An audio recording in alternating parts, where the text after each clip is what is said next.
Welcome back. Porbandar के बाद around Porbandar में क्या क्या देख सकते हैं, क्या क्या घूम सकते हैं, वो इस वीडियो में आपके लिए है। तो चलिए शुरू करते हैं घुमली से। घुमली जो है वो पोरबंदर से 35 किलोमीटर दूर बरडा डूंगर की तलेटी में एक प्राचीन स्थल है। घुमली कहिए या भूमली, ये किसी जमाने में गुजरात के जेठवा शासकों की राजधानी थी और इसकी स्थापना जो है वो 7वीं शताब्दी में साल कुमार ने की थी।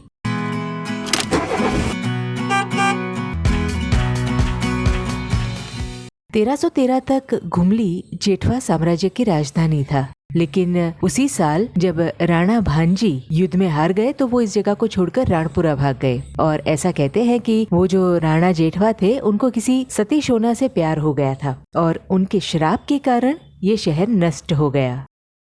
घुमली जो है वो आज गुजरात का एक महत्वपूर्ण पुरातात्विक स्थल है। यहाँ पर एक नवलखा मंदिर है जिसे गुजरात का सबसे पुराना सूर्य मंदिर माना जाता है। यहाँ इस खंडरों के साथ में एक गणेश मंदिर भी है जिसे घुमली गणेश के रूप में जाना जाता है।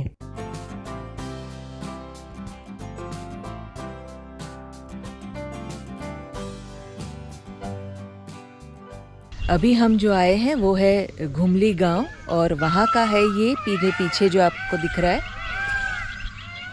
नवलखा टेम्पल। ये एक सूर्य मंदिर है जो जेठवा डायनेस्टी ने करीबन 11वीं या 12वीं शताब्दी में इसे बनवाया था। ये मंदिर की जो बनावट है वो कहते हैं कि सोलंकी स्टाइल से है, पर इसे बनवाया जेठवा डायनेस्टी ने है।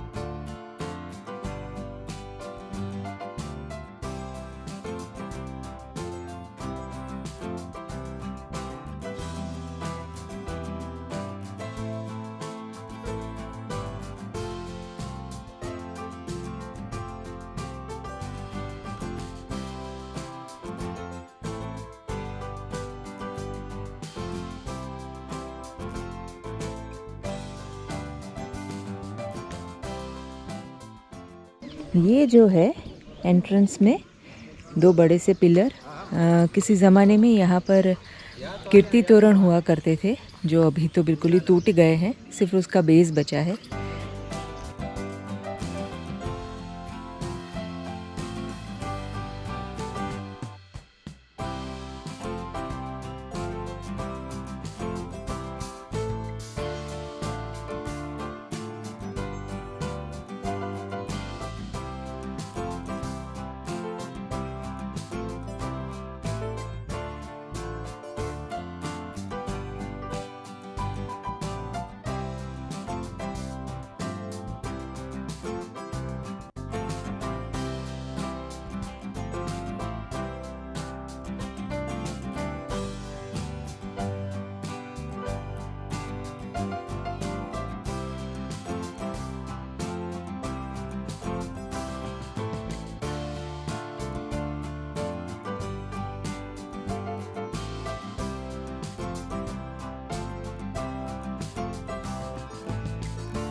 यहाँ पर 2 हाथी देख सकते हैं जो अपनी सूंड से लड़ाई कर रहे हैं।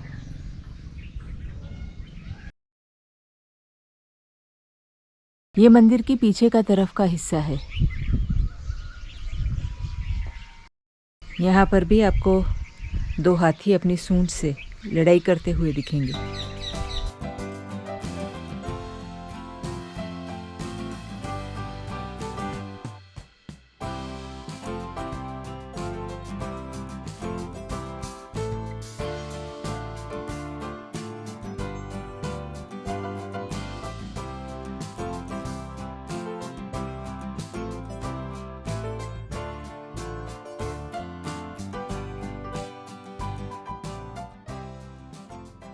वहां से निकलकर हम बिलेश्वर महादेव मंदिर गए।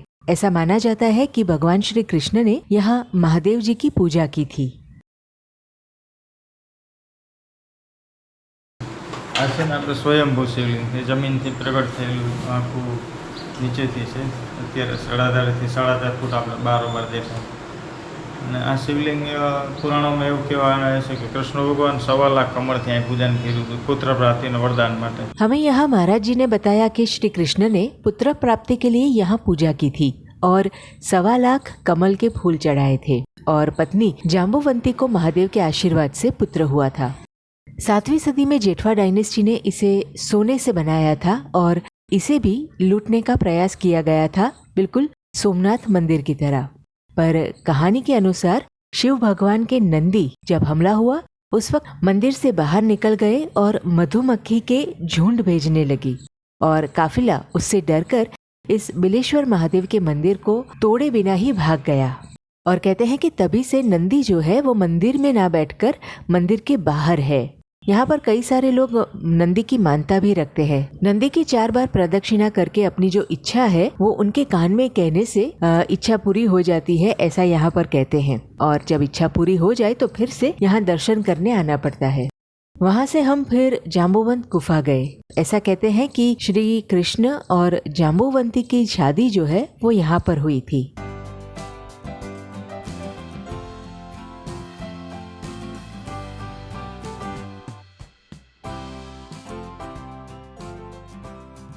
पहले तो लगा कि अंदर जाना थोड़ा मुश्किल है, पर जैसे ही सीढ़ियां खत्म हुई तो काफी बड़ी गुफा हमने देखी।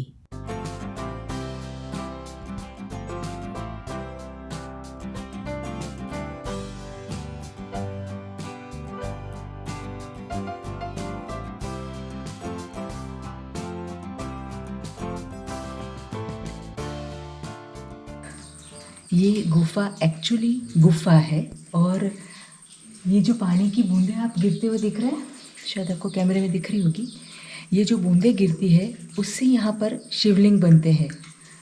ऑब्वियसली कुछ साल पूरा शिवलिंग बनने में लग जाते हैं, पर ये जो टपकता हुआ पानी है यहाँ इस गुफा में, इसी से सब शिवलिंग बनते हैं। तो इस गुफा की जो इतिहास है वो बहुत ही पुराना है, रामायण काल का है। इसे जाम्बुवंत गुफा कहते हैं। जो राम की सेना में जाम्बुवंत थे, तो ऐसा कहा जाता है, ऐसा माना जाता है कि लंका की जो लड़ाई पूरी हुई उसके बाद भगवान श्री राम ने जाम्बुवंत को एक आशीर्वाद दिया था कि तुम अमर हो जाओगे। युगों बाद अगर तुम्हें कोई हराएगा तो वो मेरा ही दूसरा अवतार होगा। और कहते हैं कि फिर युगों बाद श्री कृष्ण के समय में कोई 2 भाइयों को पारस मणि मिला था, जिसे उन्होंने श्री कृष्ण को दिया था। और ये भी कहते हैं कि वही पारस मणि से भगवान श्री कृष्ण की द्वारका जो है वो पूरी सोने की हो गई थी। पर किसी वजह से वो पारस मणि खो गया और जाम्बुवन को इसी जगह पर वो मिला था। कहते हैं कि जब कृष्ण भगवान को पता चला तो वो उसे लेने यहाँ आए और जाम्बुवन के साथ युद्ध हुआ। किसी के हिसाब से ये युद्ध 7 दिन चला, तो कोई कहता है 27 दिन। जब कोई फैसला नहीं आया तो जाम्बुवन को यकीन हो गया कि ये श्री विष्णु के ही अवतार है, जिन्हें मैं युद्ध में हरा नहीं पा रहा हूँ। तो श्री कृष्ण को जाम्बुवन ने कहा कि आप मेरी बेटी जाम्बुवंती से शादी कर लीजिए तो ये पारस मणि मैं आपको दे सकता हूँ। श्री कृष्ण ने बात मानी और जाम्बुवंती से इसी गुफा में शादी की, ऐसा माना जाता है।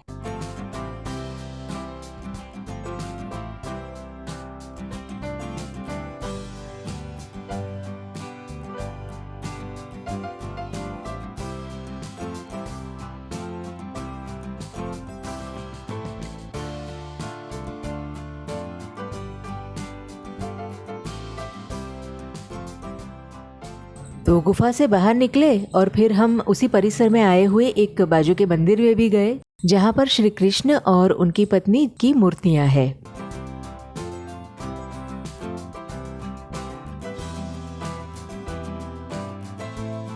ठीक उस मंदिर के पीछे एक कमरे में बहुत सारी घड़ियां रखी गई है और यहाँ लोग घड़ी की मान्यता रखते हैं।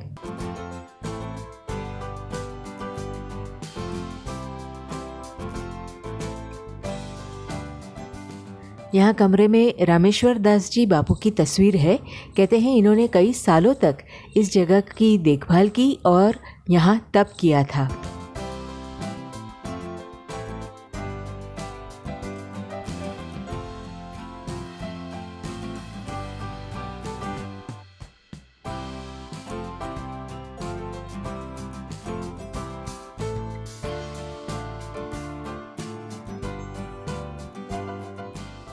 तो इस तरह कुछ अच्छी यादों के साथ हमारी पोरबंदर की ट्रिप पूरी हुई। इतने प्राचीन स्थानों को देखना और उस समय की कल्पना करना अपने आप में एक अनुभव है।